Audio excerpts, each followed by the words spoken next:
about implementation. So we'll have three speakers for this presentation. So I'm RJ Nagit, so I'm the learning facilitator for the learning exchange sessions or lessons. So lessons is a component of the Communities in Pandemic Preparedness and Response, or COPPER, which is under the COPPER project implemented by the Activist Coalition on TB Asia Pacific, or ACT-AP, hosted by APCASO and the Africa Coalition on Tuberculosis, or ACT Africa. And this is also supported by our colleagues from the Global Fund. So for this session, here are our webinar guidelines. So as you can see now, the Zoom session is being recorded so that we can share it with our participants asynchronously. And if you can also set your Zoom name to the specified format, so you can put your name and then your pronouns, and then you can also put your organization, such as this one. So you can put your name, like my name, and then my pronouns are he, him, and then my organization, which is COPPER. And of course, we also ask our participants to mute their microphones when not speaking so that we can hear clearly from people who are sharing. And if you can also turn on your cameras, that would be better so that we can have a more interactive experience. And of course, we have emojis and raise hands function in the chat that you can actually use throughout the session. So we encourage the use of emojis and also the use of the raise hands function during interaction sessions with our speakers. So if you have questions, you can also put it on the Q&A function if it's available for you, or if it's not, you can also put it to the chat that we have right now. So you can directly type it and make it available for everyone to see, or you can also directly message it to me so that I can share it to our participants. And if you're also encountering any technical difficulties, kindly raise it on the chat. No, so this session will be conducted in English, French, and Bahasa. So we're also very grateful to our partners who are kind enough to give us translation services. And also, let's make sure that it's a safe space for everyone. Hopefully, everyone can learn and also contribute their insights to the discussion. Just also some reminders for those who are interested to listen to the webinar in the French channel or in the Bahasa channel. You can actually locate this globe icon at the bottom part of your Zoom interface. And then once you click it, it will lead you to what kind of channel. So in here, it just says English and Chinese, but I think in your options there, you can either choose French or Bahasa. So hopefully, everyone can actually go to their appropriate channels. And if there are concerns regarding that, kindly also message via the group chat so that we can assist you.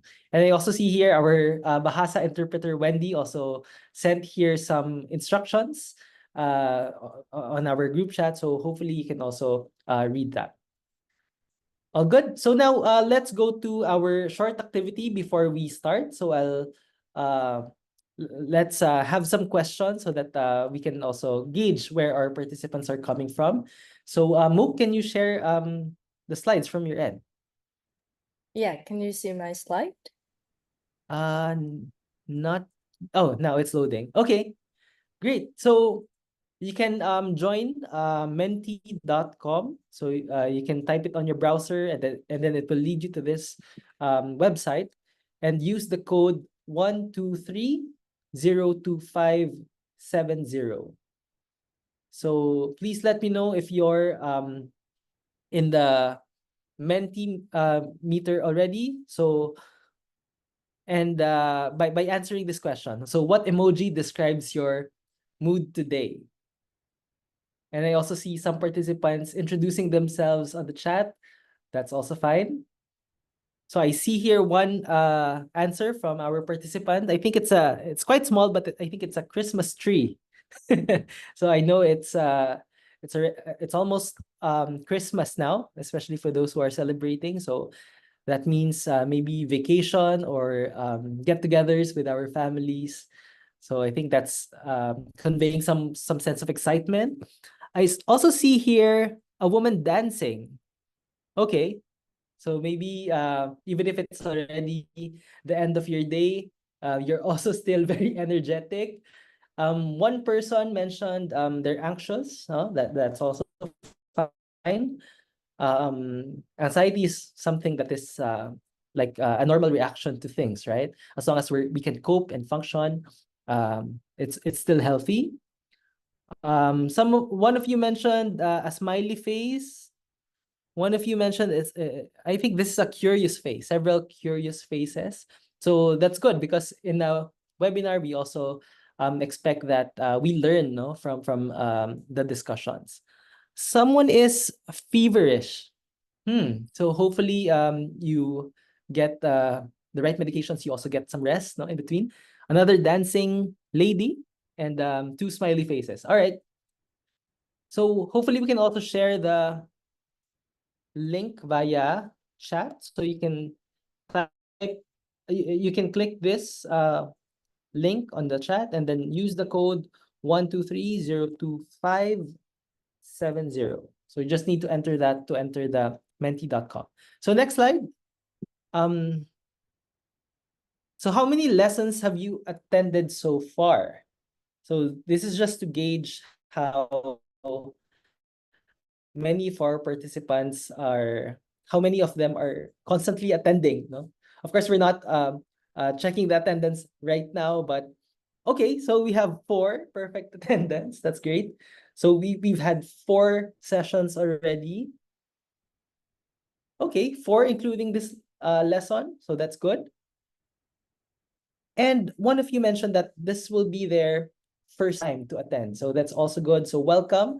Hopefully, you also find this space productive, no, for your work.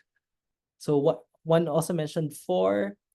Okay, one mentioned first time. So it's a mix. So some of the participants attended all of the sessions, while some it's their first time. So it's also a good a thing because it means that we're expanding. No, we're getting more participants right now. Next slide.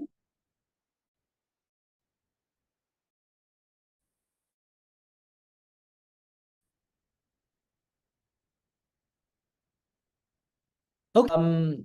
If you would recall, our previous session is on climate change and One Health. So for those who have attended that session, can you share what are the previous lessons that we've learned on the intersection of climate change and One Health? It's all right. So if you're new, you can just probably share also what uh, interesting things you would like to think about when we talk about climate change and One Health. Anyone else who recall lessons?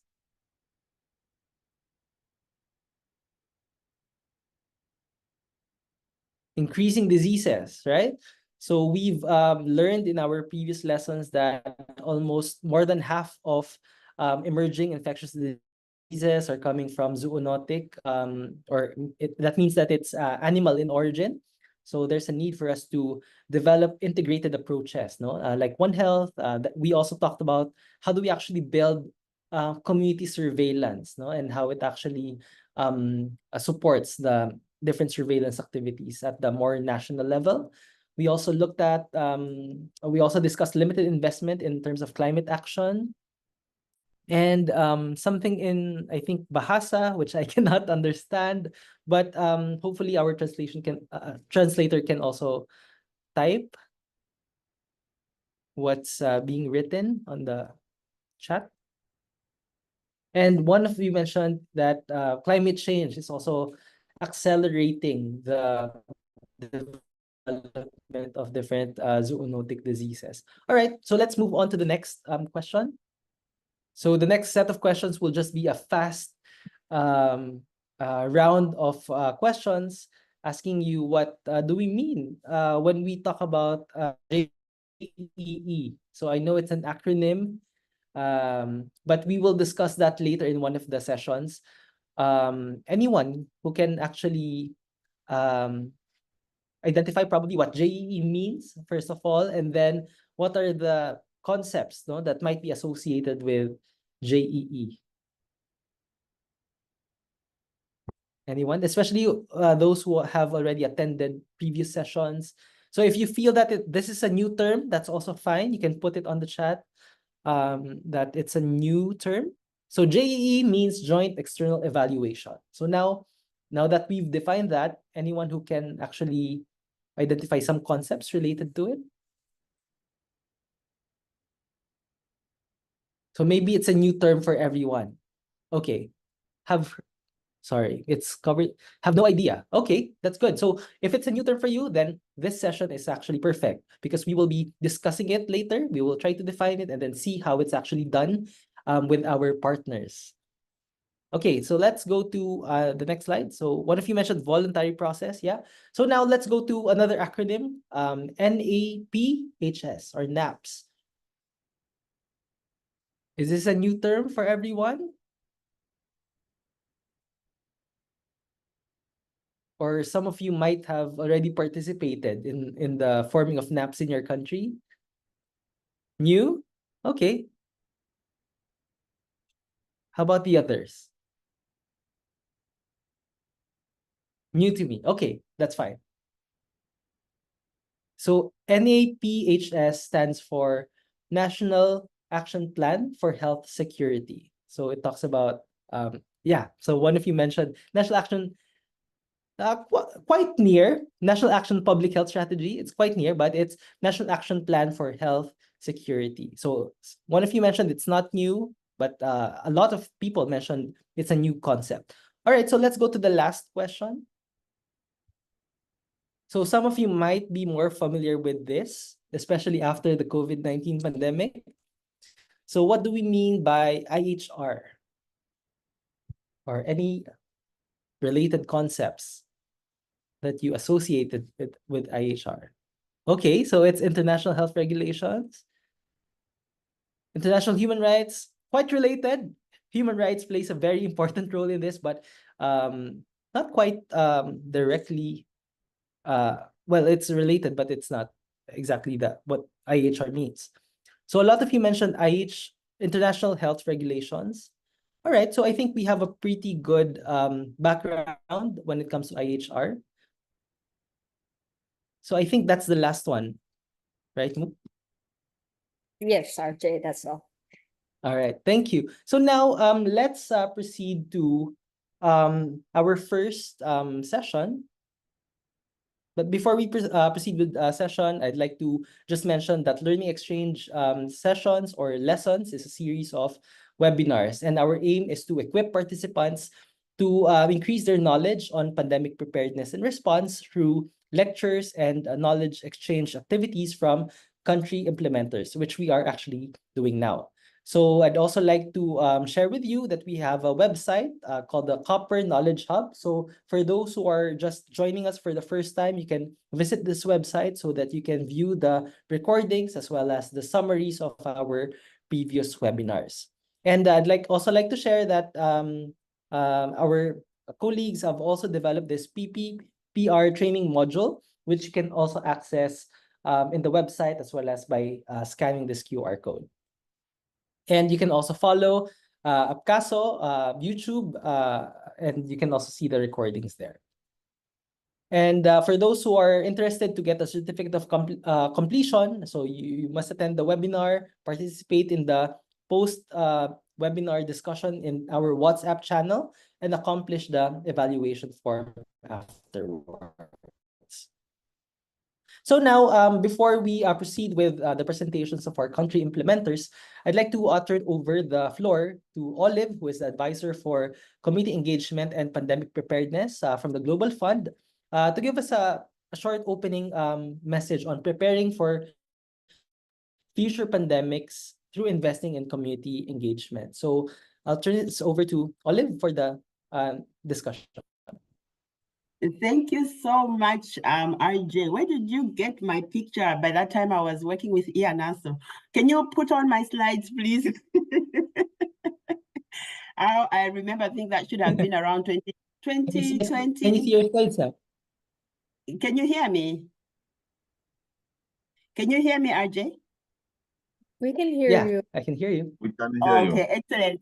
So I was Yes. asking, where did you get that picture of me when I was working with Ianaso around 2020? So yeah, thank you everyone. Yeah, and I would just like to say that my name is Olive Mumba, as rightfully introduced by RJ. I work with the Global Fund currently as advisor, community engagement, specifically for pandemic preparedness. I am very happy to be here, but also acknowledging and RJ reminding me that I come from civil society working with IANASO in those good old days. So today I'm just going to give briefly an introduction around the Global Fund's engagement, specifically around community engagement in pandemic preparedness and response. And just to note that within this platform, I also have my colleague, Rain Cortez. She works on communities engagement in pandemic preparedness and response, but around community-led monitoring. Can we move to the next slide, please? So in the next slide, we have just a brief on what we learned from COVID-19, what we learned from previous pandemics. And we all know that pandemics, they increase existing inequalities. And we saw from COVID-19 that these inequalities were really bad, and that countries were most vulnerable, and that it really impacted vulnerable and marginalized populations, and that these were hit the hardest. And that we also saw that HIV, TB, malaria responses were impacted. And with HIV, we saw that an estimated 25% decrease in HIV testing services. We also saw through TB that there was the use of TB diagnostics for COVID-19, and that we saw that there was a big that globally in 2020 there was disproportionately affecting marginalized populations. We also saw the human rights violation surge, especially amongst criminalized communities, and that there was an increase in discrimination, gender-based violence, and then there was an inequitable access to healthcare. And we also saw the secondary impact on gender equality, including girls' education, gender-based violence, intimate partnership violence, and then also the maternal and newborn mortality increased. But in terms of moving forward, human rights inclusion and gender transformative approaches are needed, especially as we look at pandemic preparedness. And that is the reason why the Global Fund is investing in building the capacity of communities to understand why pandemic preparedness and response is critical, and that we need the HTM communities participating, because otherwise, if another pandemic comes, we will still feel the same impact. So this is the basic background as to why Global Fund is really insisting in investing in pandemic preparedness and response. The next slide, please. In the next slide, we'll be talking about investments that the Global Fund has done. And this is through the grant cycle 7, which is the normal grants. These are the 3-year cycle grants that the Global Fund provides. And also through the COVID-19 response mechanism that has shifted in 2023 from mitigating the impact COVID had on the HTM grants to now investing in pandemic preparedness. So under the GC7, we see that 15.7 billion was approved in 2023 as normal grants. And these grants, as we all know, are coordinated by country coordinating mechanisms, and that it is key and essential that communities and civil society engage in country dialogue. And you can see the 3 spot, red, yellow, and blue circles, which talks about representation, meaning know who represents your constituency on the CCMs. Preparation, before the grant cycle, there is a roadmap that is developed by the CCM. Know these roadmaps so that you are able to prepare in advance and then participate in all processes, including development of priorities and ensuring community systems strengthening is the backrock of all the responses. And within the same second element where we're talking about COVID-19 response mechanism, we have the emergency funding for COVID-19, and we saw 4.4 billion being approved for COVID-19 response. And this also is through portfolio optimization and reinvestment. And again, we saw a shift from mitigation to pandemic preparedness. Just to also note that the Global Fund does not really talk about prevention currently, but it's around preparedness and response. And again, this funding is prepared through the CCM coordination. And we have a COVID-19, the Global Fund has a COVID-19 technical paper, which we can share later, which is also talks about the modular framework and all other areas that is very essential right now, because it talks about the 5 modular areas or the 5 technical areas that are invested in making sure that we are responding to preparing for pandemics. Next slide. In the next slide, I would briefly take you to now in terms of what we mean by COPA, the community engagement. Just wanting to briefly say that we have come from the community engagement in the COVID-19 response mechanism fund requests. We also saw in 2023 where we had a project, which is the first phase of COPA CE, which was looking at analyzing in 8 countries the engagement of communities in pandemic preparedness processes and platforms. And those assessments we used to develop the new phase, which is around COPA, community engagement. So in terms of the objectives, we have 4-fold. The first one is around communities having resources so that they are having timely and accurate information and tools and resources to engage in pandemic preparedness and response. The second objective is around building the capacity of communities in national level, including subnational, and facilitating their engagement in all these decision-making platforms at different levels. The third one is around supporting meaningful community engagement in PPR governance implementation, including national and subnational multi-stakeholder PPR processes, and that communities participate in intergovernmental joint external evaluations, the NAPS processes, and the SPA processes and platforms. I think we just went through, RJ just took us through what JEE's NAPS are all about. And then the fourth element is around building partnerships and coalitions, firstly amongst civil society and communities themselves, and then other wider actors, but ensuring that health, equity, human rights, and gender equality is integrated within the JEE. In the next slide, it's asking us, therefore, in these investments, especially under COPA CE, which is a project, I have to say it's a project or an initiative that is coming from C19RM funding. It's a small grant, about 1.7, and which is meant just to take us up to end of next year. As we all may know that C19, the COVID-19 funding is coming to an end by December 2019. But in this process, as we are developing the capacity of communities to engage, the main areas is we want to see these incorporated in the normal grant cycle, in the normal grants for the Global Fund. So GC8 is going to be quite critical.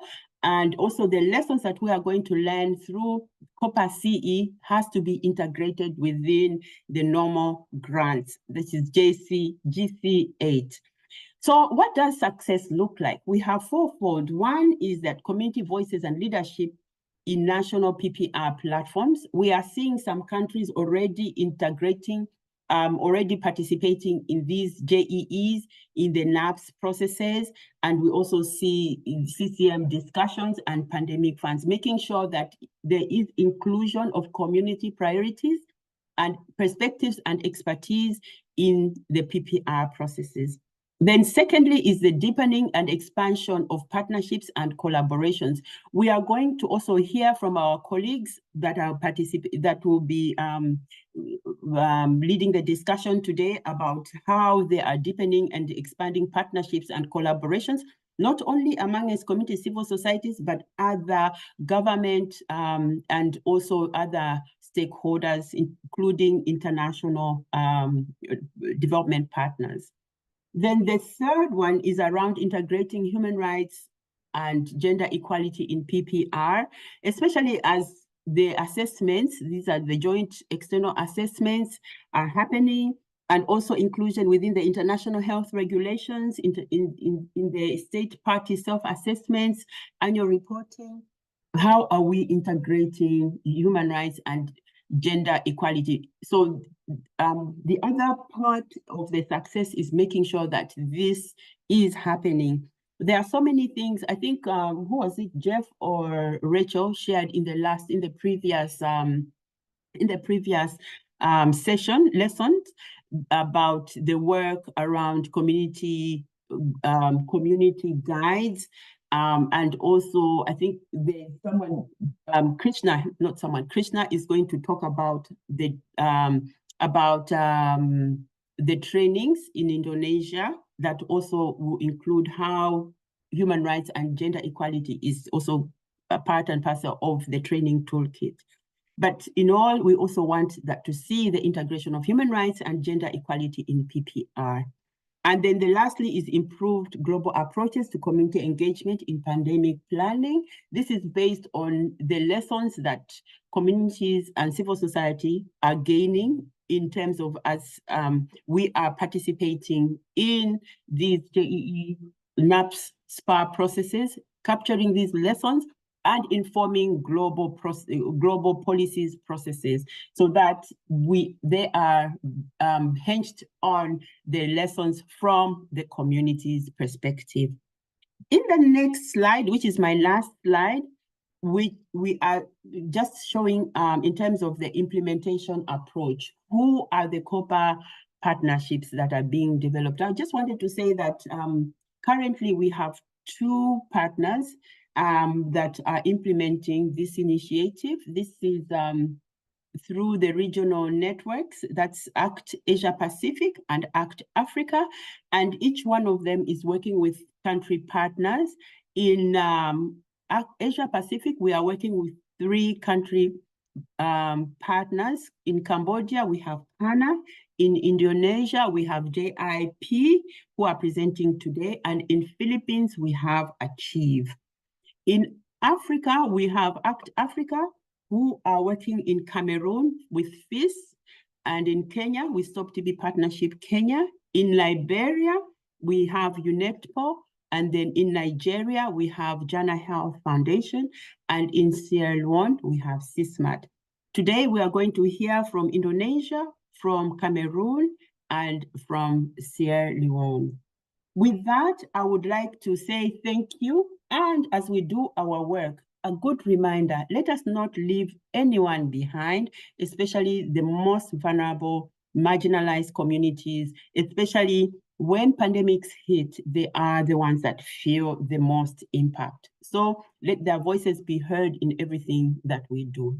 Let them lead and not be left behind. With that, I would like to also say thank you. In my last slide, if you have any questions, please reach out to me on my email address that is written there, or to my colleague Annabelle, whose email address is also provided on that last slide. With that, let me hand back over to you, RJ. Thank you so much. Thank you, Olive, and thank you for that important point that you've made, that we have to also make sure that we respect human rights. We also center the needs of the people who are most marginalized, especially during COVID response and any other health emergencies. And what I particularly like from your presentation is that you, of course, mentioned the different investments that the Global Fund is already providing, especially in terms of preparedness and response. You also walked us through how the Global Fund is strengthening community engagement. And I think your presentation also gave a very good foundation for the succeeding presentations, because you mentioned the different organizations that are doing excellent work in terms of their specific countries, which we will hear from right now. So I hope everyone is excited with the presentations of our speakers. But before we hear from them, I'd like to just quickly introduce them before we hear directly from them. So we have three speakers coming from different countries, all country implementers. So our first presentation is from Bernadette Ngot Bikotok from Cameroon. So she is an epidemiology and public health graduate who is a results-oriented professional with more than 3 to 4 years of proven experience in public health, field epidemiology, immunization, epidemic control, preparedness and response to health emergencies. So, Bernadette, can you say a quick hi before we introduce the next speaker? Hey everyone, bonjour, bonsoir à tout le monde, indépendamment du temps de votre côté. Bonjour, Bernadette. So now let's introduce our next speaker. The second speaker is from Sierra Leone, who will share about the assessment of community engagement in the JEE and the NAPS. So Paul Brima Bangura is the National Executive Director of the Civil Society Movement Against TB. So he leads the strategic vision and operational management of the organization at the national level.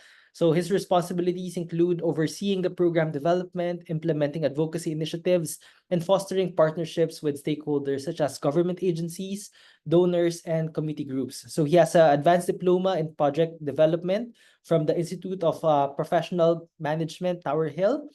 He also has a diploma in theology, New Life Bible College in Sierra Leone. And he's currently pursuing a e-learning Bachelor of Public Health in the Faculty of Health Science, James Lind Institute, Geneva, Switzerland. So he has been all over the globe, no, with that kind of experience. So, Paul, would you like to say a quick hi? Yeah, hi. Good afternoon or good morning to participants. Thank you very much. Thanks, Paul. And lastly, we'll hear from Wayu Kresna from Indonesia. So he is currently affiliated with Jaringan Indonesia Positive, and he has more than 18 years of experience in working with government, communities, and vulnerable people on health, social, and advocacy issues through community-led monitoring and health education approaches.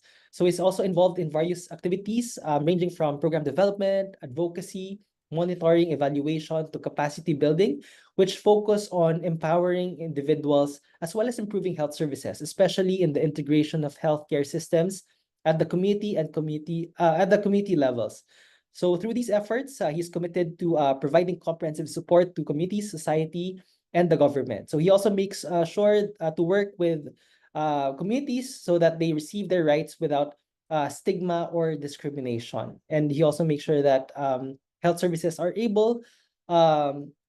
actually able to provide comprehensive services for different communities. So with that,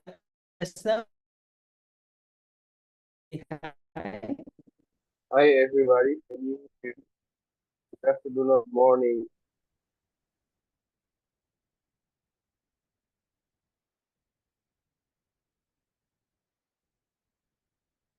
All right, so I think his internet is. I'd like to turn over the floor to Bernadette for her presentation. So she will be delivering the presentation in French. So hopefully, those who are not able to understand French can go to the appropriate channel, so English or Bahasa. So I'll turn it over to Bernadette now for her presentation. Merci pour la parole donnée, Elgir. Bonsoir à tout le monde. Bonjour.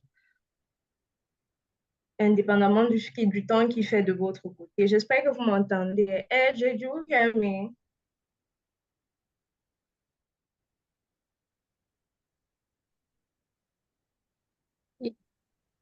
M'entendez-vous? We can hear. Ok, super.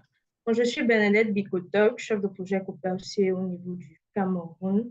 Projet mis en œuvre au niveau national par l'ONG Cameroun. Je vais vous présenter de ce pas le profil du Cameroun sur l'engagement communautaire dans la préparation et la réponse aux pandémies.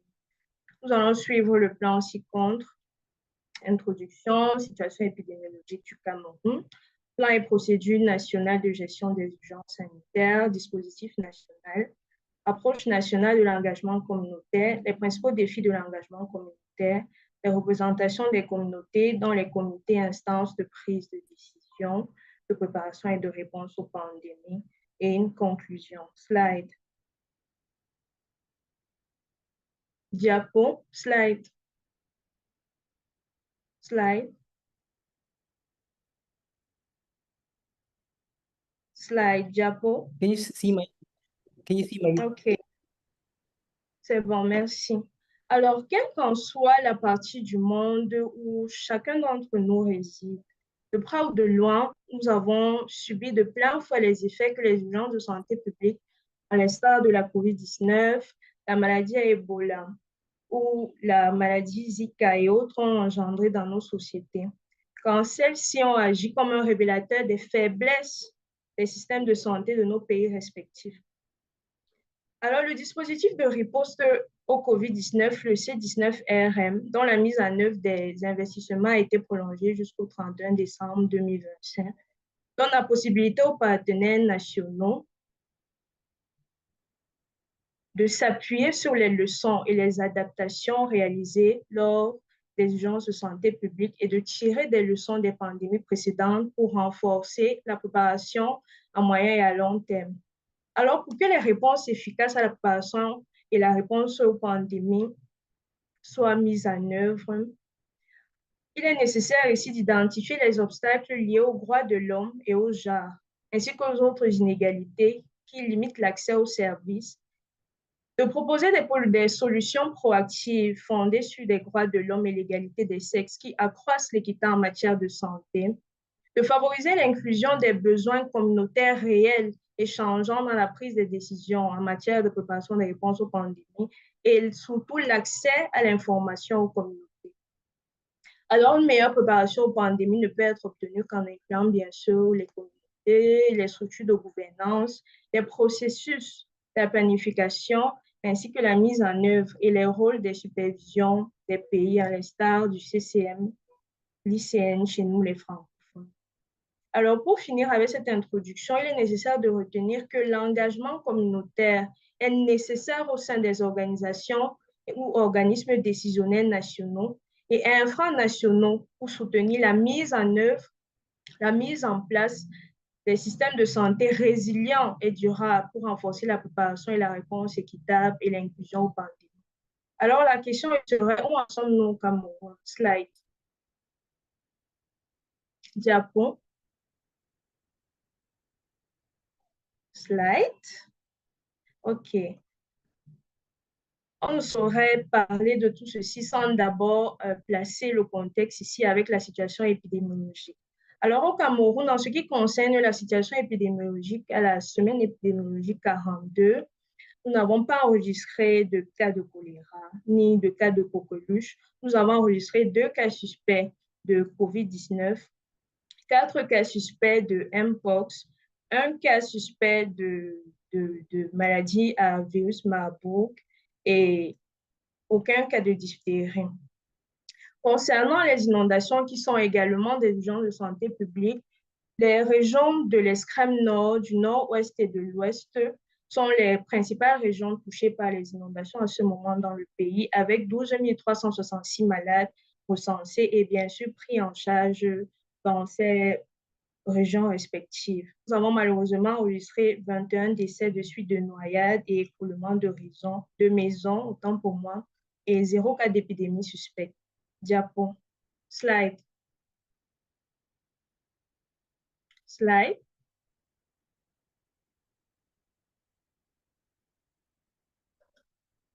OK, merci. Concernant les plans et procédures nationales des urgences sanitaires et de préparation et réponse aux pandémies, le Cameroun compte une pléthore de documents. Et parmi ces documents-là, nous avons ces 6 principaux documents stratégiques. Nous avons entre autres le plan stratégique national de surveillance intégrée de la maladie et de la riposte, abrégé PSN-SIMR, qui a pour objectif principal ici de renforcer les fonctions de détection, de prévention et de réponse aux urgences de santé publique et affections prioritaires dans 80% des districts de santé d'ici 2030. Nous avons également le PMRS, qui est le Plan national de préparation multirisque et de réponse aux urgences de santé publique au Cameroun, qui a pour objectif principal de renforcer les capacités nationales de préparation, de détection précoce, de réponse rapide et multisectorielle aux urgences de santé publique d'ici 2026. Nous avons également le Plan d'action national pour la sécurité sanitaire, PANS, qui est le NAF, le National Action Plan for Health Security, qui était l'un des documents dont la dernière évaluation externe conjointe réalisée en 2017 avait préconisé que le Cameroun rédige au niveau national. Et bien sûr, après cette évaluation-là, nous avons bien et bien rédigé depuis 2019 et qui a pour but de réduire la morbidité et la mortalité dues aux événements et urgences de santé publique et leurs conséquences sur l'économie et l'environnement d'ici 2024. Nous avons également un document ici qui priorise les maladies zoonotiques pour l'engagement intersectoriel au Cameroun, qui a pour but de présenter la méthodologie d'identification des maladies zoonotiques et qui a identifié ou priorisé 5 principales maladies zoonotiques, encore appelées zoonoses, à l'instar de la rage, l'anthrax, la grippe aviaire, la maladie à Ebola, la maladie à Marburg et la tuberculose bovine. Et enfin, nous avons les concepts et opérations d'urgence du Centre de coordination des opérations d'urgence de santé publique, qui a pour objectif général de décrire les caractéristiques de fonctionnement de l'ensemble du système d'intervention d'urgence afin de standardiser la réponse coordonnée par ce même centre-là.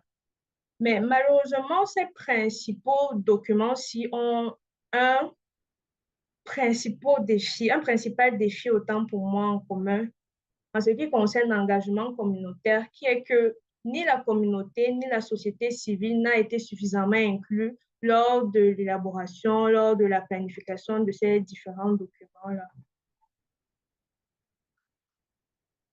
Alors, en ce qui concerne le dispositif national de préparation et de réponse aux pandémies au Cameroun, il a bien évolué depuis 2014 à nos jours. Parce qu'au niveau avant 2014, autant pour moi, avant la maladie Ebola, nous avions un modèle de gestion classique avec une réponse en silo. Lorsque nous avons été confrontés à la maladie Ebola entre 2014 et 2016, nous avons suivi les recommandations de l'OMS qui étaient de renforcer la coordination et nous avons adopté le modèle américain SGI pour système de gestion de l'incident, qui est une approche managériale standardisée en vue d'optimiser la coordination et l'intégration pour atteindre un objectif commun de réponse efficace et efficiente aux urgences de santé publique. Entre 2017 et 2019, après Ebola, nous avons eu l'initiation du processus de décentralisation au niveau de l'ensemble du territoire camerounais avec un état des lieux fait par DELMEC. Et dès 2020, quand nous avons été confrontés à la COVID-19, le COUSP a bien et bel été mis en fonctionnement avec l'opérationnalisation du système de gestion de l'incident dans les différentes régions du pays. Et ce SGIC a était a atteint sa maturité dans les principales régions du pays. Diapo. Diapo. Diapo.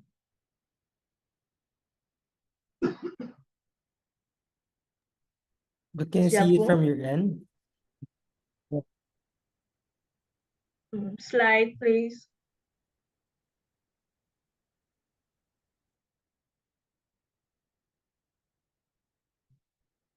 AJ, please, next slide.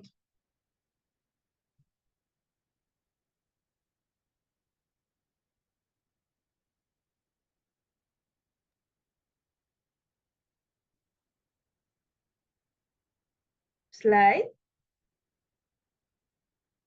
Yeah, it's already on the next Yes, please put the next slide, AJ. Yes. Okay, thank you. Concernant la structuration de la gestion des gens de santé publique au Cameroun, le système de santé camerounais est structuré en 3 niveaux. Le niveau central, le niveau encore appelé niveau stratégique, le niveau intermédiaire et le niveau périphérique. Alors, au niveau stratégique, nous avons les principaux organes de prise de décision, à savoir le Centre national de coordination des opérations d'urgence de santé publique. Nous avons les principales directions du ministère de la Santé, mais également, nous avons également ici la direction de la protection civile du MINET, l'Observatoire national de santé publique, le programme ZONOS, le Laboratoire national de santé publique et le programme élargi de vaccination, qui sont ici les principaux organes de prise de décision, qui travaillent de manière multisectorielle avec l'ensemble des ministères du pays lorsque nous sommes confrontés à une urgence de santé. Au niveau intermédiaire, nous avons la direction régionale de santé publique et les services du gouverneur ici, qui sont le niveau de ralliement entre le niveau central et le niveau périphérique. Et vous remarquerez ici que les communautés, selon cette structuration de gestion des zones de santé publique, ne sont que situées au niveau périphérique, c'est-à-dire au niveau de la mise en œuvre des décisions qui sont prises au niveau central. Donc, cela pose vraiment un gros questionnement parce que les communautés ici devraient être incluses à toutes les strates du niveau de santé. Et celles-ci sont malheureusement au niveau de l'opérationnel, de la mise en œuvre. Donc, toutes les directives qui sont votées au niveau central, dont elles n'ont pas connaissance, auxquelles elles n'ont pas apporté leur contribution, elles sont juste considérées au niveau opérationnel quand il s'agit de la mise en œuvre. Slide. Diapo.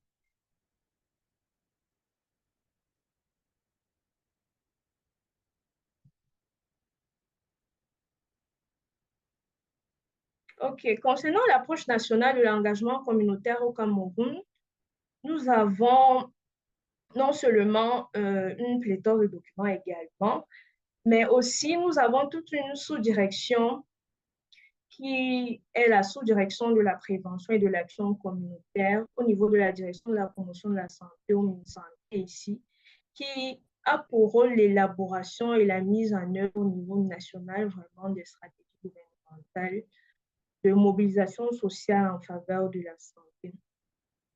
Nous avons également le plan stratégique national de la santé communautaire qui a pour objectif général ici de contribuer à la réduction de la mortalité et la morbidité avec la pleine participation des communautés dans l'ensemble des aires de santé du pays. Et nous avons le plan stratégique de mobilisation communautaire qui a pour but d'autonomiser les communautés et qui a pour objectif général ici de les autonomiser dans la participation et l'appropriation des interventions de santé publique afin de faire de la mobilisation communautaire une norme sociale.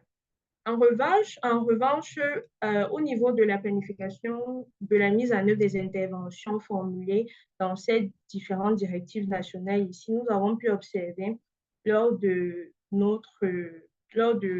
l'élaboration de notre profil qu'à ce niveau, les communautés sont pleinement consultés quand il s'agit de l'élaboration de ces directives-ci et même de leur mise en œuvre dans la communauté. Slide. Diapo.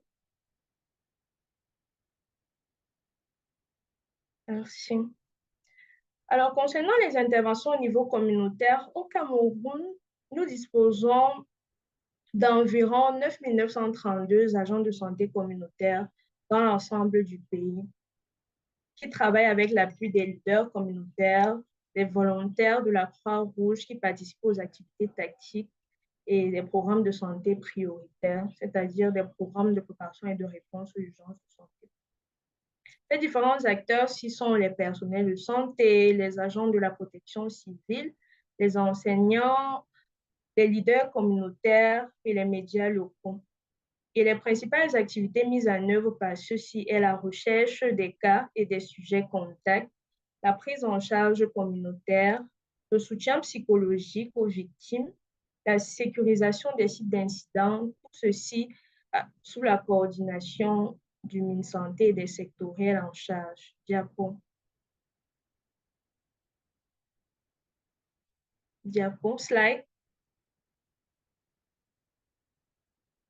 Alors, en ce qui concerne les principaux défis de l'engagement communautaire, comme l'a si bien décrit Olive lors de sa présentation, 8 pays, dont 3 en Asie et 6 en Afrique, dont le Cameroun bien sûr, ont premièrement mis en œuvre le projet SEJ, dont l'une des activités clés était la mise en œuvre d'une enquête visant à évaluer l'engagement et la capacité des populations clés et vulnérables à s'engager dans la lutte contre la tuberculose, la COVID-19 et les autres pandémies et urgences de santé publique au niveau national.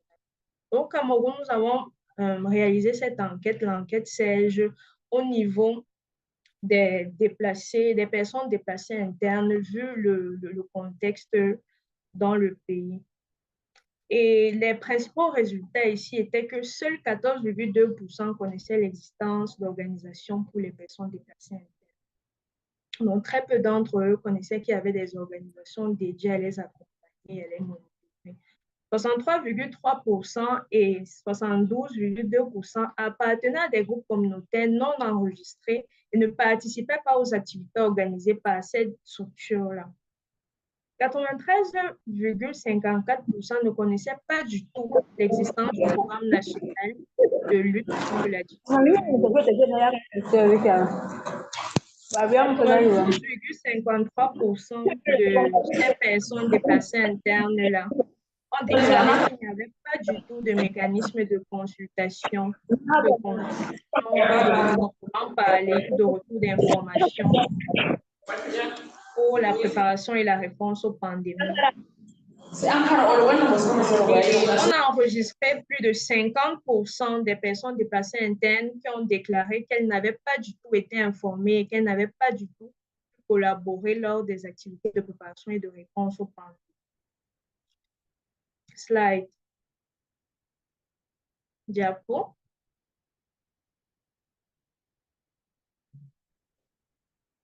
Alors, les principaux défis et barrières de l'engagement communautaire observés lors de cette étude ici étaient principalement la discrimination. Les principales difficultés étaient principalement la discrimination, le manque d'information, le manque de communication et de connaissances, la pauvreté et l'ignorance.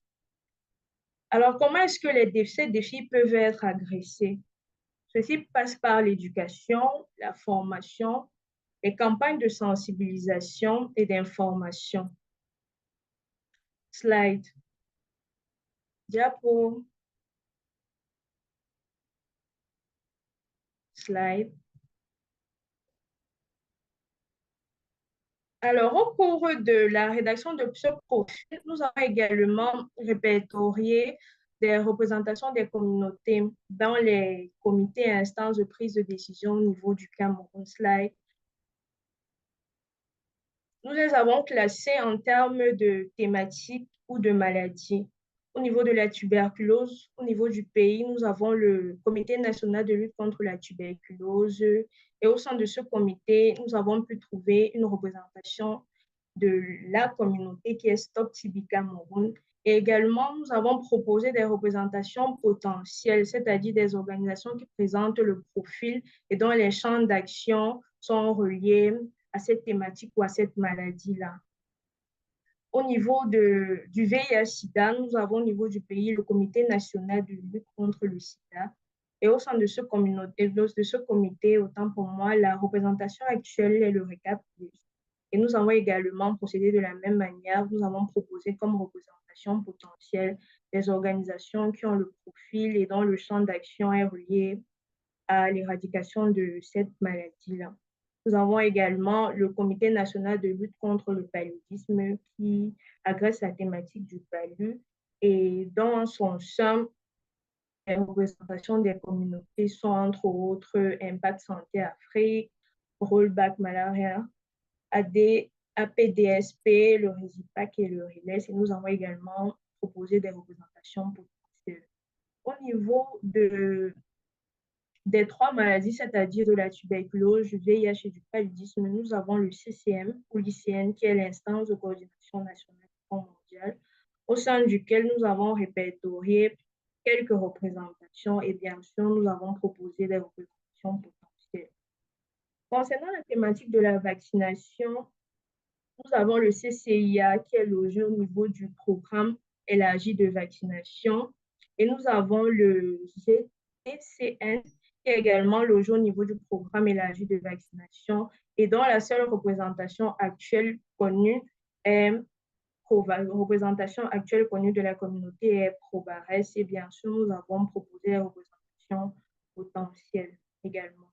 Au niveau des zoonoses, nous avons au niveau du pays le programme national de lutte, le programme national de lutte contre les zoonoses émergentes et réémergentes, et dont à son sein, nous avons répertorié le ROCAM, le réseau des organisations de la société civile en lien avec l'éradication de ces zoonoses-là. Et bien sûr, nous avons proposé des représentations potentielles qui peuvent s'y à le comité. Slide. Diapo. Au niveau des droits humains, nous avons également au niveau du pays la Commission nationale des droits de l'homme. Nous n'avons malheureusement pas répertorié de représentation de la communauté au sein de ce comité-là et nous avons proposé des représentations potentielles. Au niveau de la couverture santé universelle, nous avons le comité stratégique de suivi de la mise en œuvre de la CSU qui ne compte pas de représentation de la communauté et nous avons proposé des représentations potentielles.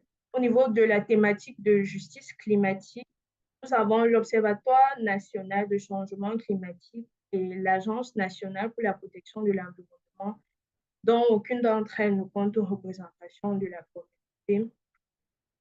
Concernant la thématique du genre, nous avons le comité interministériel pour la mise en œuvre de la politique du genre au Cameroun, qui compte FESAD et CAMNAFOR comme représentation actuelle de la communauté. Slide. Slide.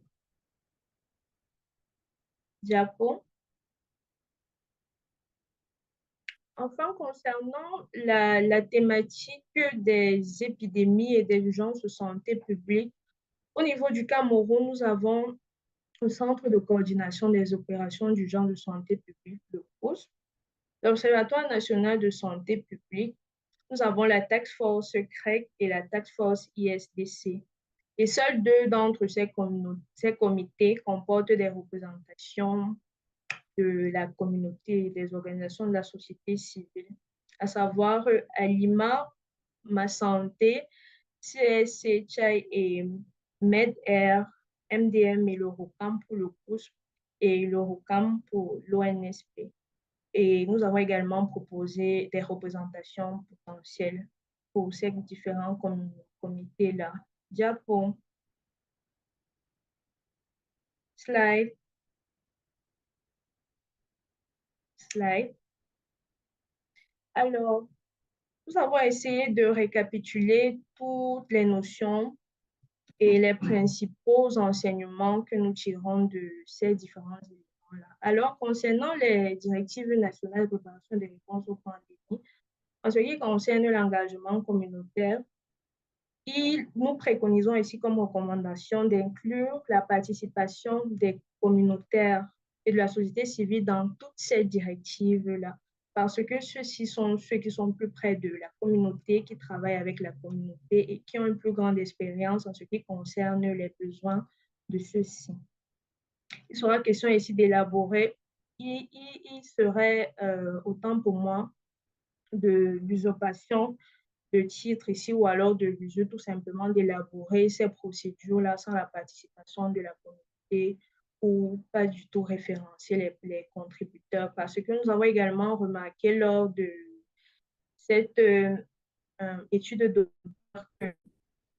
dans certains documents, les communautés sont intervenus lors de la rédaction, mais ne figuraient pas du tout dans la liste des contributeurs ou dans certains d'entre eux, ils ne figuraient pas du tout et n'avaient pas du tout été consultés lors de l'élaboration de ces directives-là. Au niveau de l'accès à l'information, celle-ci est très limitée, ce qui entraîne une faible capacité des communautés et qui entraîne également un faible engagement de ceux-ci. Ici, en se référant à l'enquête CELGE, ici où 92,53% des personnes déplacées internes ont déclaré qu'il n'y avait pas du tout de mécanisme de consultation ou de consultation et aucun feedback en ce qui concerne la préparation et la réponse aux pandémies. Concernant les structures de gouvernance, elles existent bel et bien.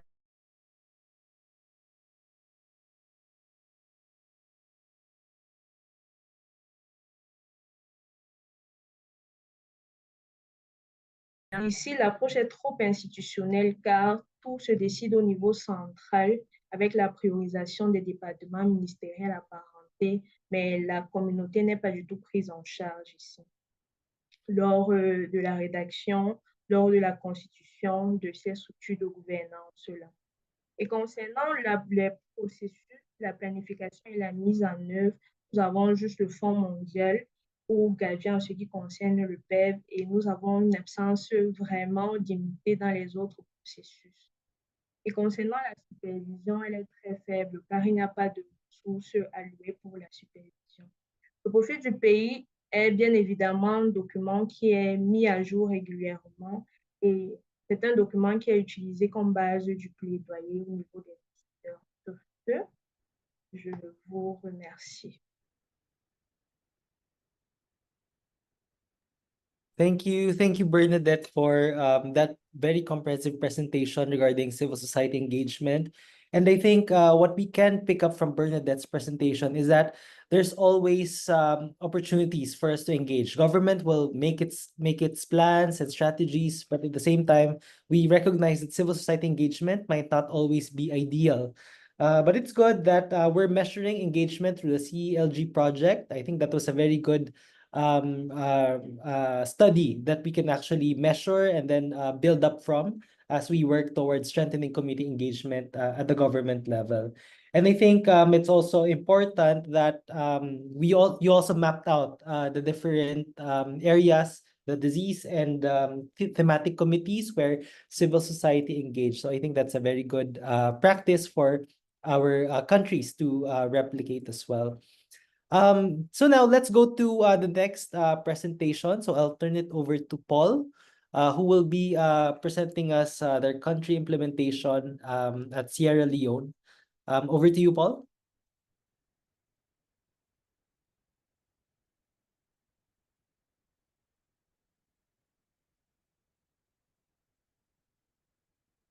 Sorry.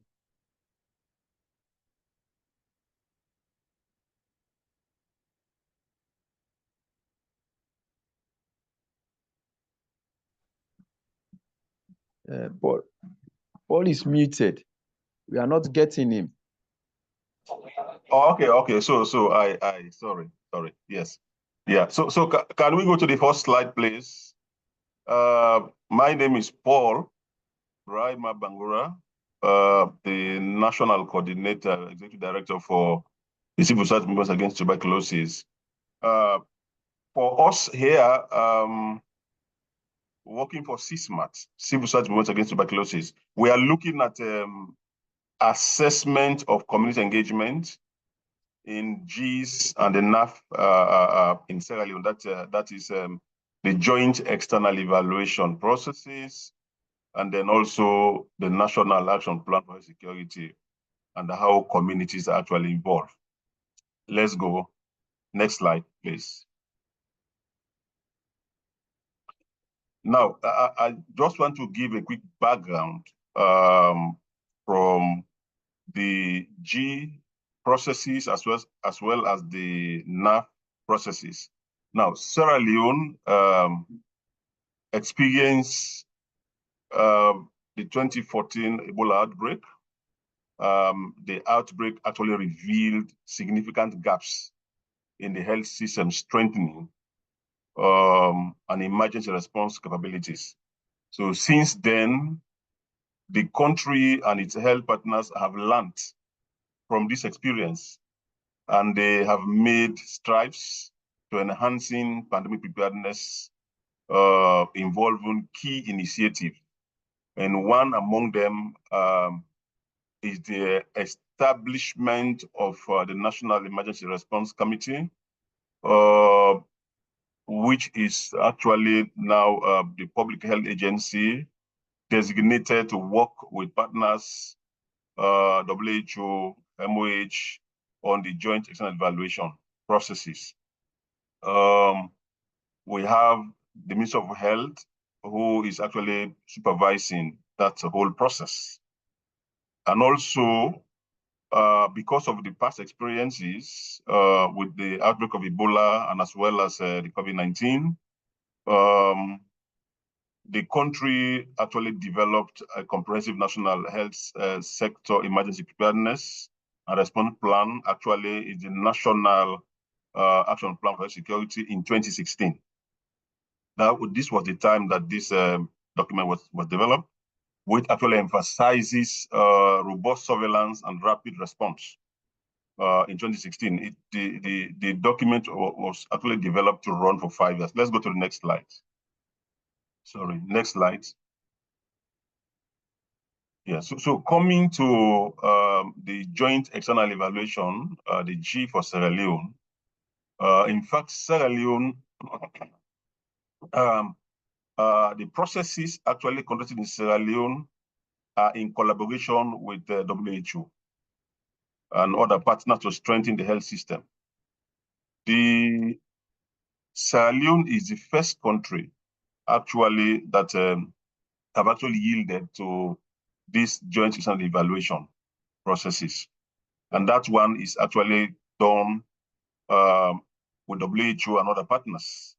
The evaluation process actually assesses preparedness for health emergencies. It also identifies areas for improvement and enhanced collaboration among stakeholders. The G actually focuses on several thematic areas, such as preventing threats, detecting threats, responding to threats, strengthening health systems, and also issues around partnership and coordination. Next slide, please.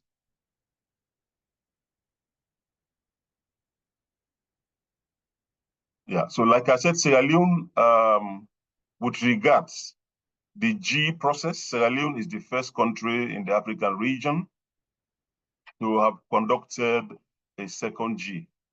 The third country in the world to use the third edition of the G tool, that is the Joint External Evaluation Tool. This actually demonstrated country leadership and commitment, and also confidence in the process on the part of government. So the country is commended for this tremendous success recorded over the past few years in the health sector, and especially in the animal health sector, where Sierra Leone moved from 32% score in 2018 and 51% score rating in 2021. Next slide, please.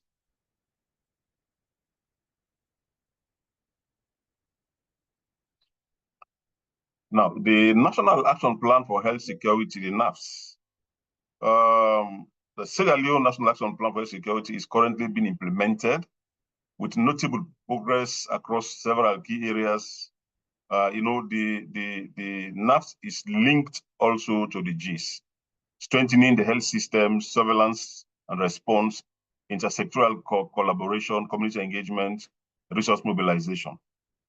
And overall, the NAFS is making strides towards building a comprehensive framework for health security in Sierra Leone. So a review of the NAF is currently underway, as it was actually developed in 2016 to last for 5 years.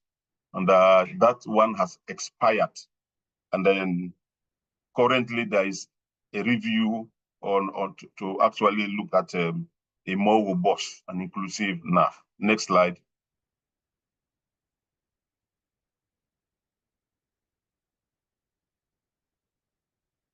Now, according to what is written in the joint external evaluation framework concerning community engagement, the G emphasizes the importance of engaging communities and civil society organizations as key stakeholders in the evaluation process.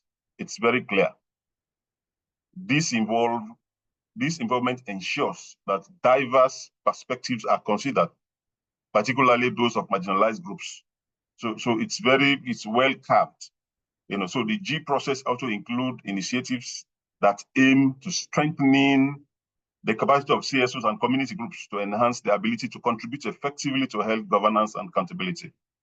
It states that communities and CSOs should be involved in data collection and feedback mechanism, providing first-hand account of health service delivery to enrich the evaluation process and improve data accuracy. So if you look at the document itself, the report that was produced in 2023, the G report, it's very clear, the role of civil society. But then if you go further, you can see that issues about involving communities and CSO was a huge gap. Now, if you look at the score, there is gender equity and equality in health in the scores and priority actions from the G.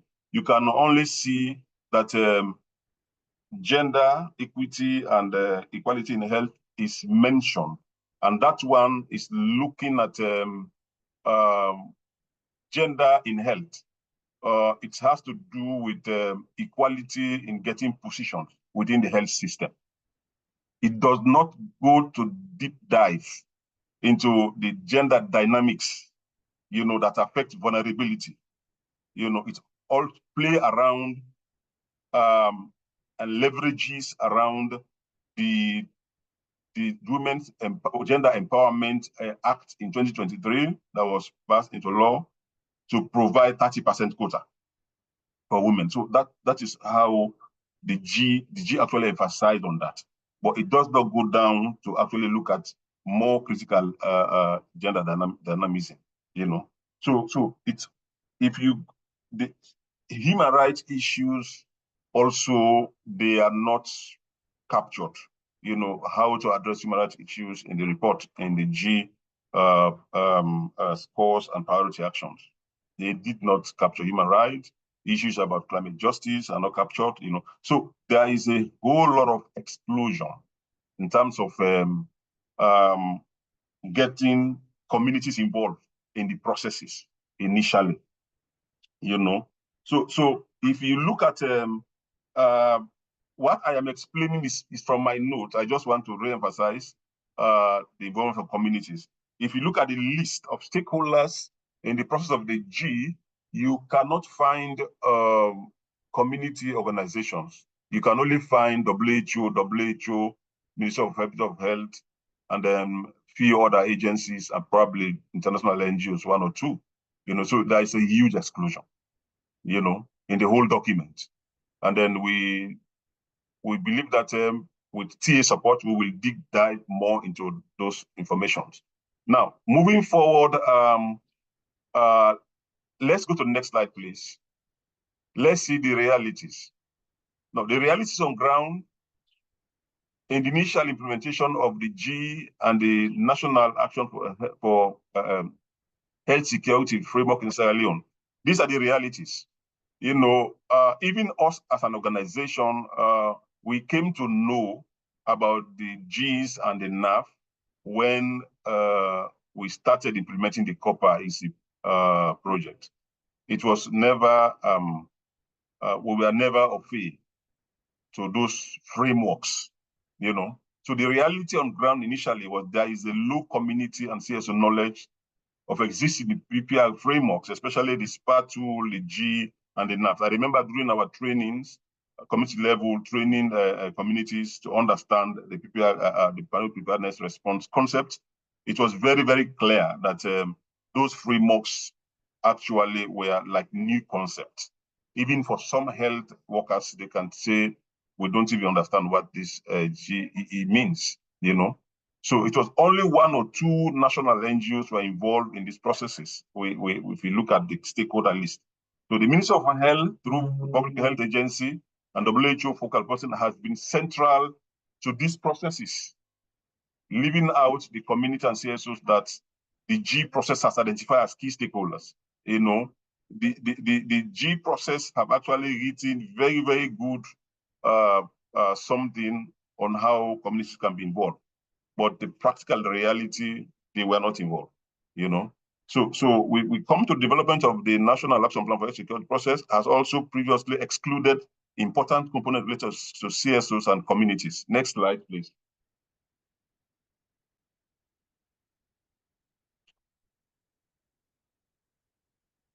Now, so all what I have said was before we come to implement the Copper EC. Now achievements so far to include CSOs and communities in the G and the NAF processes. Now, the recent Copper EC meeting and a desk review conducted by CISMAT and partners have identified key national stakeholders for PPR, including the G and the NAF focal point. Initial advocacy meetings have been held with these stakeholders. So when we did a desk review, and then we were able to identify key PPR stakeholders, and among them was the Public Health Agency that is very, very central in all of the processes, and they are the focal, you know. So there is currently a review of the Sierra Leone Health Security Action Plan led by this agency, and then CSOs and communities have been invited to participate. So the projects we are implementing have created an open space now because we have engaged with those stakeholders, and then now they have involved us, and there's a process of reviewing the Sierra Leone National Action Plan for Health Security. You know, it was because of the advocacy we have started. So the G process also is set to fully involve CSOs and communities. A commitment was made by the focal person during the advocacy meeting that moving forward, they will involve communities and CSOs in all of those processes, because the G process have actually highlighted the importance of involving communities. Next slide, please.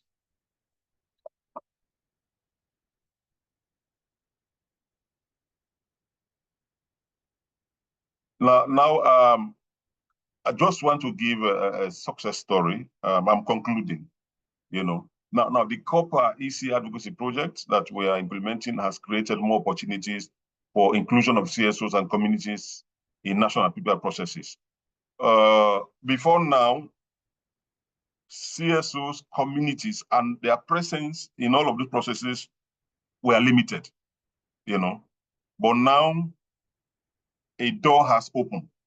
Now, after our last advocacy meeting, CISMAT has been fully invited to serve as a member of the National and Regional Committee for the African Development Bank project on enhancing post-pandemic resilience and the African Continental Free Trade Area. So this was an opportunity because of what we did by inviting all stakeholders that are connected to the national PPR processes.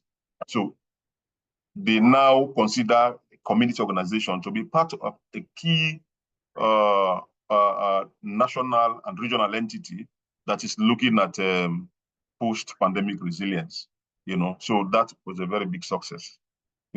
So we are seeing things are changing now. Let's go further. Next slide, please. Now, I will just give next steps moving forward to actually get communities more involved in all of the processes. We have development and validation of national advocacy briefs. We are going to work on advocacy briefs on panel preparedness and response. Then also we will engage the radio and TV to actually conduct talk shows on PPR to disseminate key messages from the advocacy briefs, highlighting their importance and capturing the attention of government agencies and other partners, including CSOs and PPR advocacy agenda. There is also going to be, moving forward, another national advocacy meeting that will be organized with stakeholders to ensure inclusion, consideration of communities, CSOs, and other marginalized groups in a multi-sectoral national meetings of NGOs and government bodies, which will involve PPR planning and implementation as well, And then we are hoping to also conduct a national stakeholder symposium, wherein we will actually bring very, very key personalities and the ministry and even the minister, to actually talk about preparedness, pandemic preparedness response. Next slide. I think I bring the curtains down. Thank you very much for giving me this opportunity. Thank you, Paul, and thank you for reminding us that the JEE can be a tool not only for health system strengthening, but also as a tool for participation for different civil society. And we're also looking forward to your reports in terms of how you participated in the health security action plan that is being done now. And we also look forward to some updates regarding the next steps that you mentioned at the end of your discussion. So thank you, Paul, for that presentation. So now let's go to the last presentation from Krishna Wayu from Jaringan Positive Indonesia. So over to you, Krishna. Yeah, hi. RJ, did you hear me? Yes, I I can. me? Yeah. Okay. Yeah, sorry, I cannot open my video because the connection. So I will No pause worries. my video and I will present it on the bahasa. Ya, terima kasih semuanya. Ya, ini beberapa presentasi dari apa yang kami lakukan di jaringan lebih positif terkait dengan pandemi dan respon teman-teman komunitas yang ada di Indonesia. Awal paparan saya mungkin akan ada video sedikit tentang apa yang sudah kami lakukan di Indonesia. Next slide, RJ.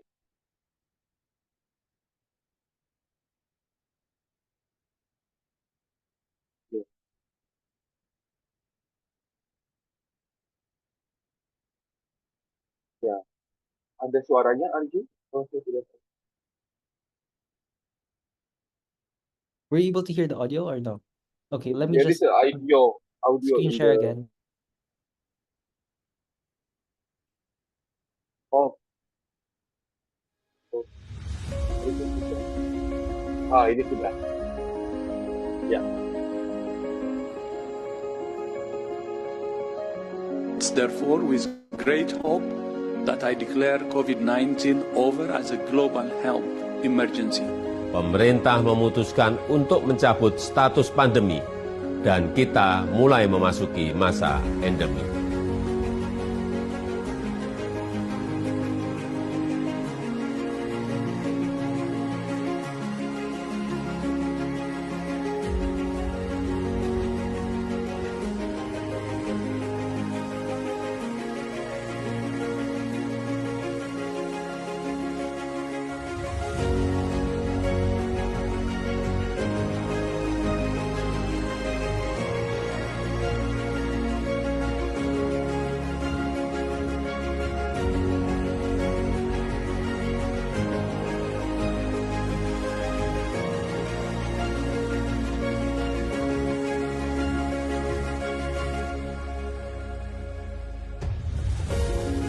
begitu banyak kelompok populasi kunci yang tidak mendapatkan akses secara merata, secara baik. Perlu ada peningkatan kapasitas dari komunitas itu sendiri.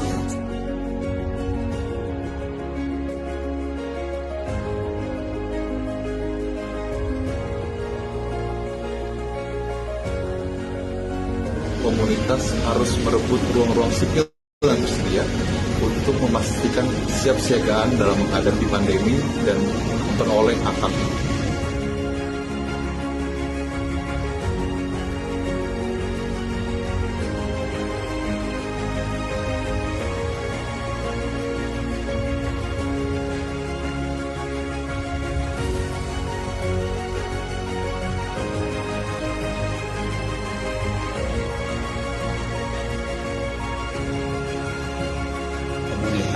Penting untuk ditekankan bagaimana kesiapsiagaan, termasuk juga pencegahan dan respon terhadap risiko pandemi.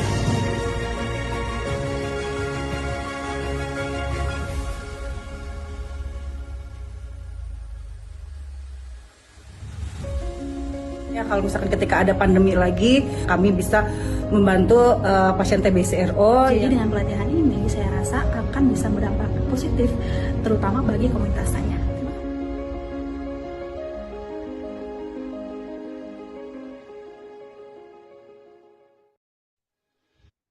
Ya, terima kasih Riki dan teman-teman dari Aksaku. Jadi memang Indonesia sendiri, kami di Jaringan Indonesia Positif bersama dari Aksaku untuk melaksanakan PCR bagi teman-teman di komunitas. Dan kebetulan kami bekerja di 4 tempat di Indonesia, yaitu di Jakarta, di Bandung, di Bogor, dan di Denpasar. Jadi kami memang bekerja untuk teman-teman komunitas ATM, AIDS, TB, malaria, dan juga teman-teman mantan warga binaan yang ada di wilayah.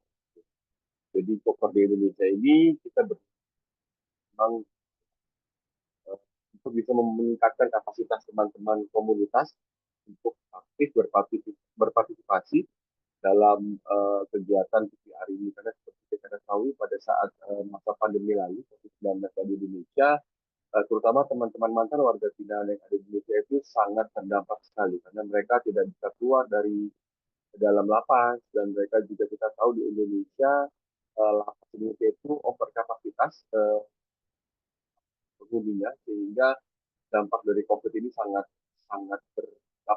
berdampak sekali sama teman-teman yang terdekat. Yang kedua juga bagaimana kita juga menyadari bahwa teman-teman di komunitas ini mempunyai kerapuhan yang berbeda-beda atau kerentanan yang berbeda-beda. Bisa bilang ada teman-teman dari mantan warga binaan, juga ada teman-teman ODIP, orang dengan HIV yang memang kita tahu stigma diskriminasi masih ada, dan juga kita tahu pada saat masa COVID ini akses untuk layanan pengobatan ini juga menjadi sangat sulit karena layanan kesehatan itu sangat tinggi sekali untuk memberikan pengobatan kepada pasien COVID-19. Itu juga hal yang sama terjadi untuk teman-teman yang ada di TB. Jadi kita berharap bahwa dengan kita memberikan peningkatan kapasitas atau memberikan penguatan kepada teman-teman komunitas ini, mereka kedepannya sudah siap dan bisa membantu pemerintah dalam menangani permasalahan HIV, TB, malaria, dan juga pandemi itu. Lanjut, RJ. Next slide, please. Ya, ini beberapa kegiatan yang kami lakukan. Ini pengembangan produk. Mereka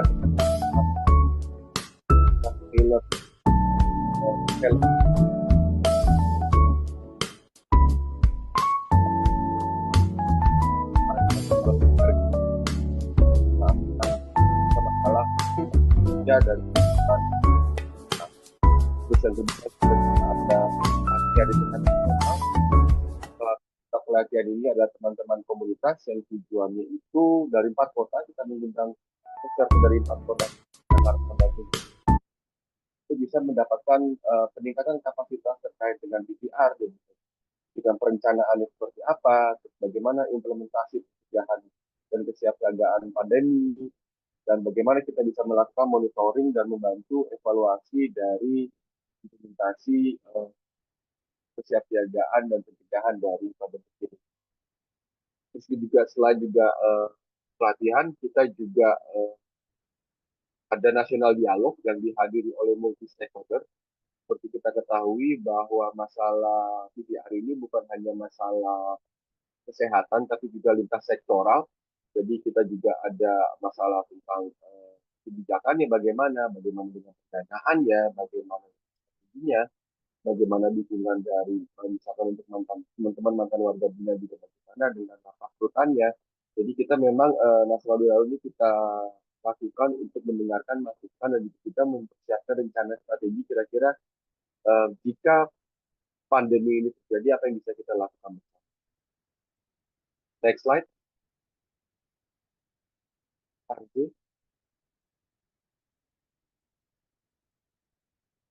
Ya, ini training yang kita lakukan tantangan apa ya, peluang dan tantangan yang kami hadapi. Jadi memang kita melakukan training, kemarin kita melakukan training dan ini hasil dari pre dan post test pada para peserta dan mengikuti training PPR, hak asasi manusia dan juga advokasi yang kami lakukan kepada teman-teman di empat kota. Kita lakukan training ini secara berpusat di Jakarta dan di Bandung untuk mengundang para teman-teman dari wilayah. Jadi kita bisa lihat di sini bahwa ada peningkatan dari pengetahuan dari teman-teman peserta yang tadinya pada saat pretest itu angkanya 65 dan pada saat post-test angkanya meningkat menjadi 78. Di situ pun juga range skornya juga meningkat dari tadinya paling rendah 10, paling tinggi 95 meningkat menjadi 45 menjadi, dan 100. Nah, hal ini kita bisa melihat jadi bahwa melalui pelatihan ini itu pengetahuan peserta itu meningkat dan kewaspadaan atau pemahaman peserta pelatihan itu meningkat terkait dengan PPR yang ada di Indonesia. Juga dari sini harapannya kita bisa meningkatkan ketahanan dan mengurangi kerentanan teman-teman komunitas karena mereka sudah cukup paham tentang informasinya, sudah cukup paham juga tentang situasinya dan tahu mana saja stakeholder yang bisa diajak untuk berdiskusi. Harapannya mereka juga bisa terlibat dan tantangan-tantangan yang dihadapi selamanya teman-teman komunitas itu bisa menurun. Nah ini memang selanjutnya itu memang peran dari pelibatan multi stakeholder, mulai dari pemerintah, swasta, dan bukan hanya dari sisi kesehatan seperti yang saya bilang, tapi juga dari mana sisi ekonominya, juga bagaimana dari sisi politikalnya, jadi political issue daripada politisi ini bisa mendorong program area di Indonesia. Terus juga bagaimana dengan masalah sosial dan juga dari budaya, karena kita tahu Indonesia sangat beragam budaya dan bahasa, sehingga kita perlu juga untuk pendekatan-pendekatan kepada para ketua adat, termasuk kepentingan yang ada di wilayah untuk aktif dalam PPR ini. Dan harapannya setelah ini semua terjadi, kita bisa mengundang semua stakeholder untuk melakukan advokasi dan advokasi kita ini bisa diterima dan mudah-mudahan dapat diterapkan dengan kita saat ini sedang mendorong adanya peraturan daerah terkait dengan PPR. Next slide, Andre.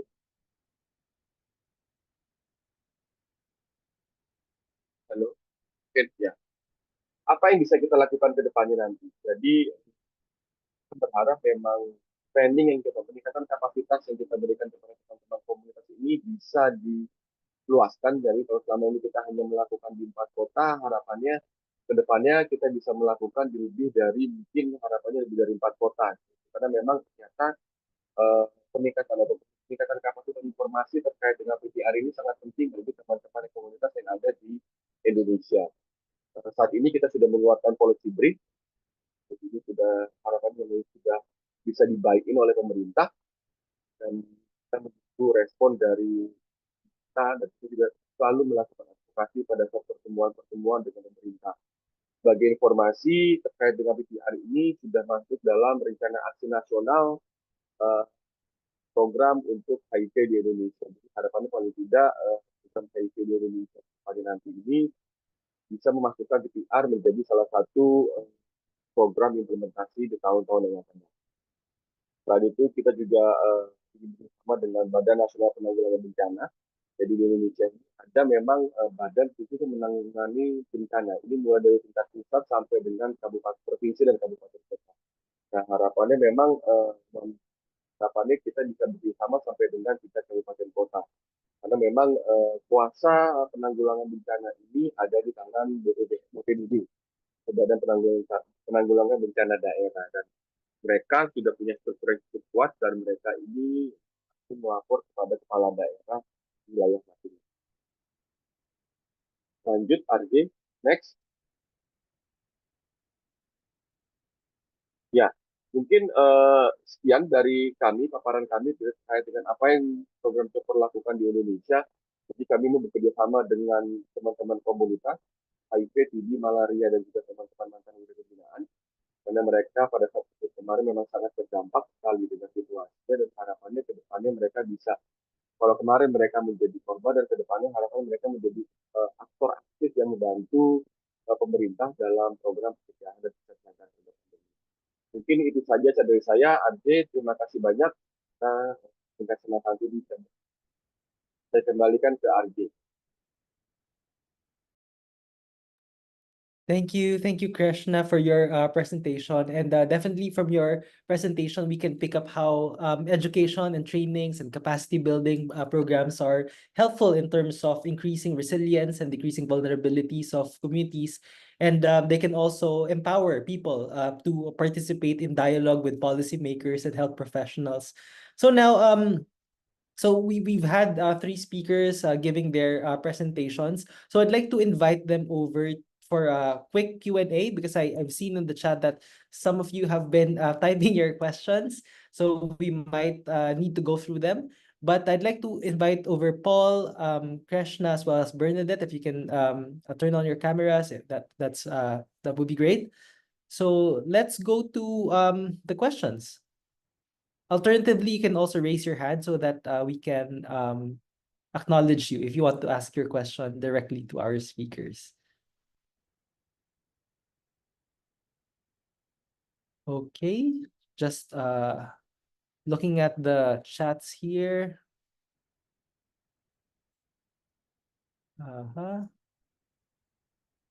Okay, so one question is directed to Bernadette. So Olive is asking if the community strategies that you mentioned in your presentation include marginalized and vulnerable communities as well as community health workers.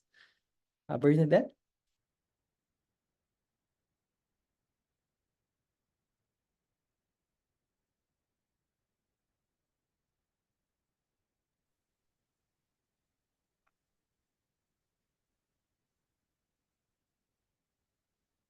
Bernadette, were you able to hear the question from Olive? Hello? Hello. Yes, AJ, are you saying something? Yeah, there was this question directed to you in the chat. Olive is asking if the community strategies that you mentioned in your presentation include marginalized and vulnerable communities as well as community health workers.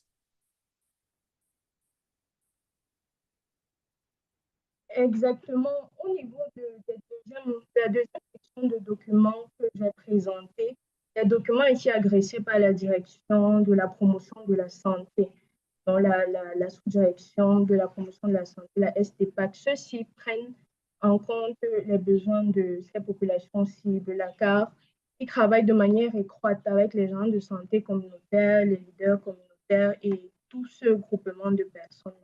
Au contraire des documents tels que le PMRS, le PSN-SIM-R, le plan national stratégique de surveillance épidémiologique, le plan multirisque de préparation et de réponse aux pandémies. C'est vraiment au niveau national, au niveau des ministères entre eux là-bas, ils ne prennent vraiment pas en considération les communautés.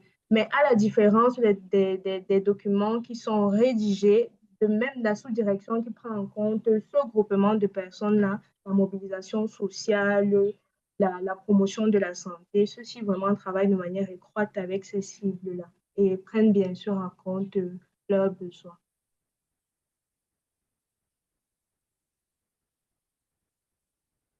Thank you, Bernadette. I see this hand raised. Marie, would you like to ask your question directly?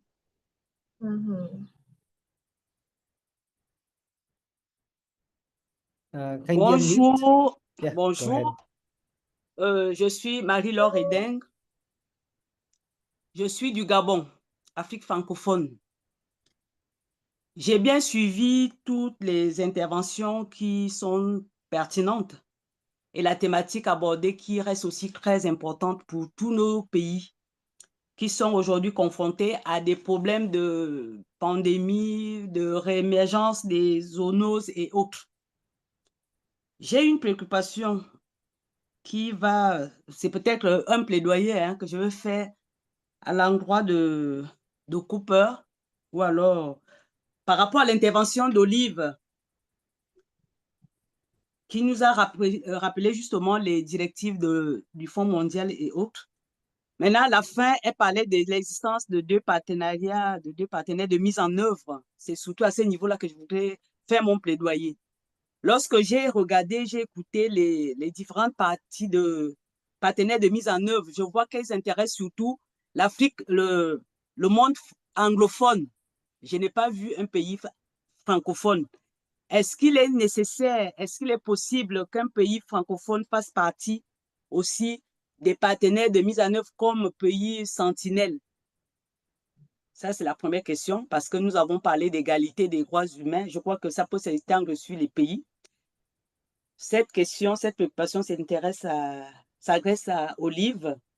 Est-ce que le projet va s'étendre en Afrique francophone aussi?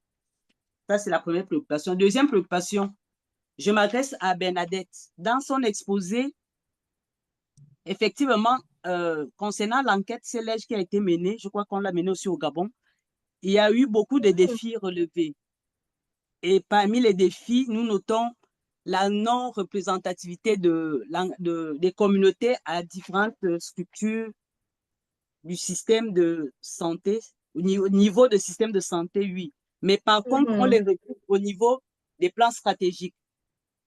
Et aussi, il y a eu des maladies, des cas suspects de Mpox, je crois de Covid, qu'elle a identifié. J'aimerais savoir qu'est-ce que le Cameroun a prévu pour justement riposter à ces maladies-là. Si déjà nous parlons de cas suspects, ça veut dire qu'il y a les plans stratégiques de riposte contre, par exemple, Mpox qui sont élaborés, ainsi de suite.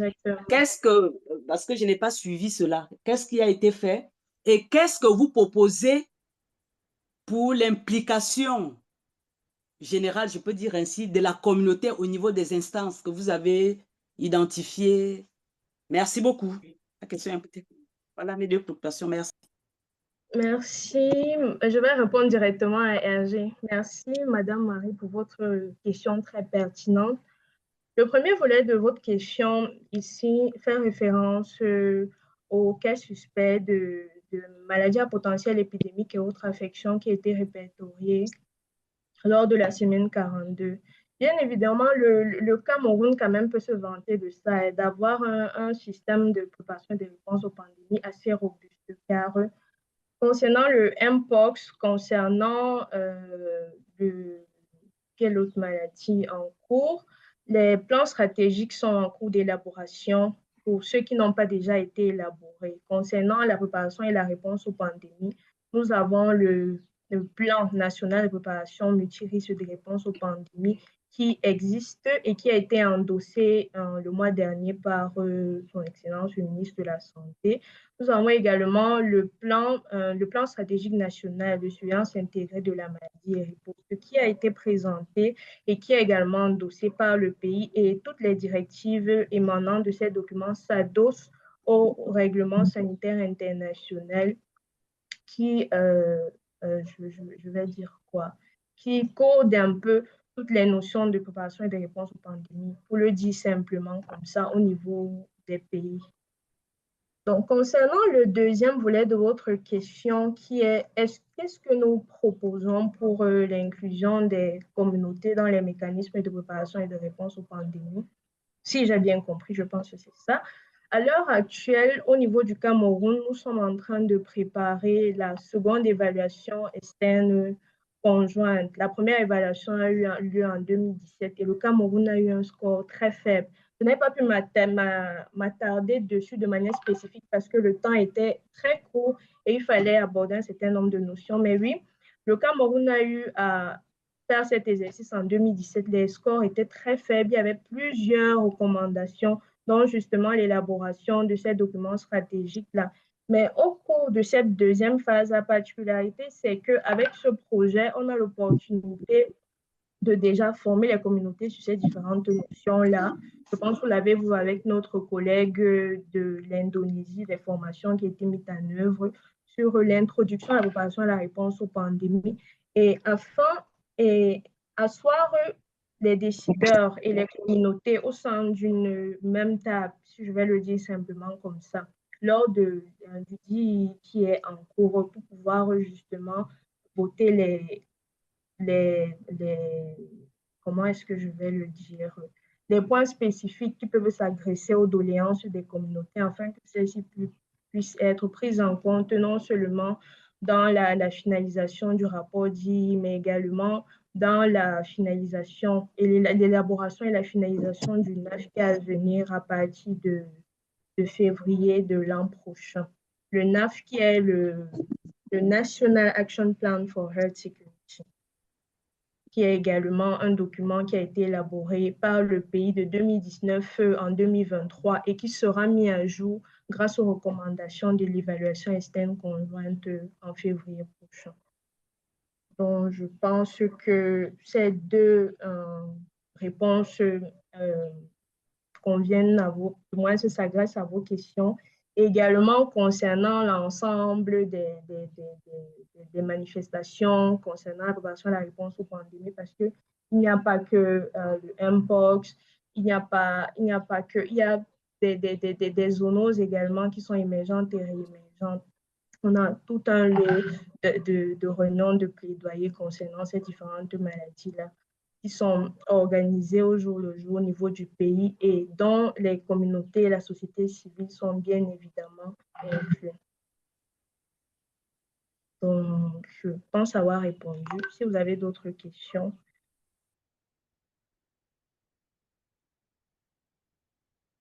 Thank you, Bernadette, and thank you for Marie who asked the question. I know there are a lot of hands raised on the chat right now, and also some questions pending on the chat. But unfortunately, we only have a few minutes left for this call, so I just invite everyone to continue engaging in our WhatsApp community channel. So we also invite our speakers to join our WhatsApp community group so that we can continue the conversation there.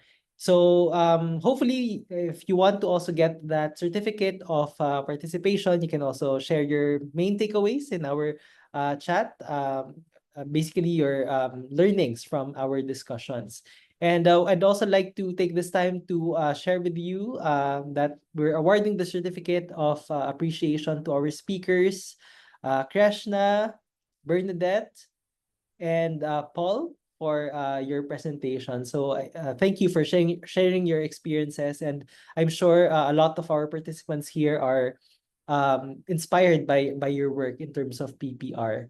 So I also invite our participants to share your insights and comments regarding the presentation and the webinar using this evaluation form.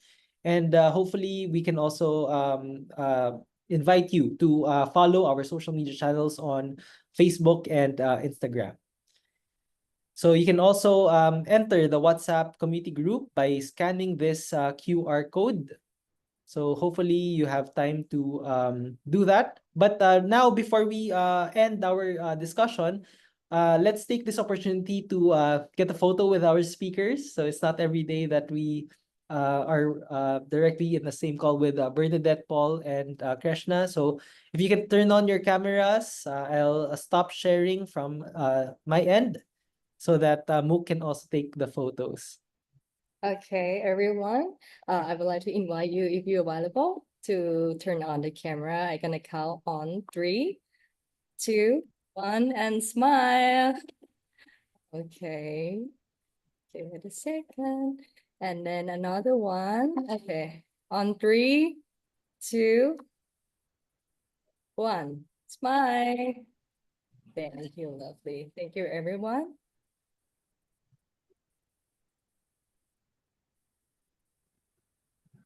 Thank you.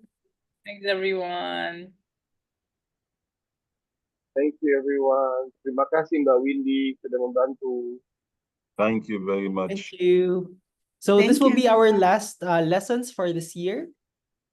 So we'll be sharing with you the details of our webinar next year, January, last week of January. All right. So thank you everyone for attending. I hope you learned a lot from our lessons today. Bye. RJ, could you Bye-bye. leave the link for the Bye. Thank WhatsApp you very group much. for those that want to join to be able to connect? Yeah, let me just do that now.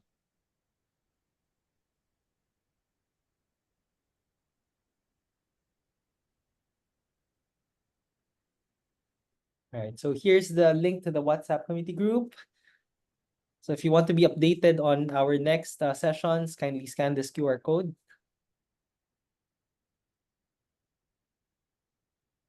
Thank you.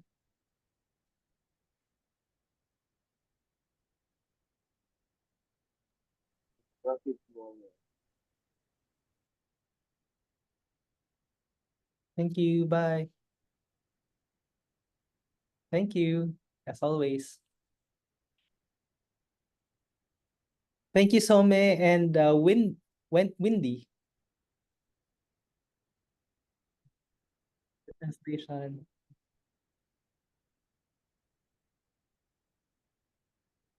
Bye.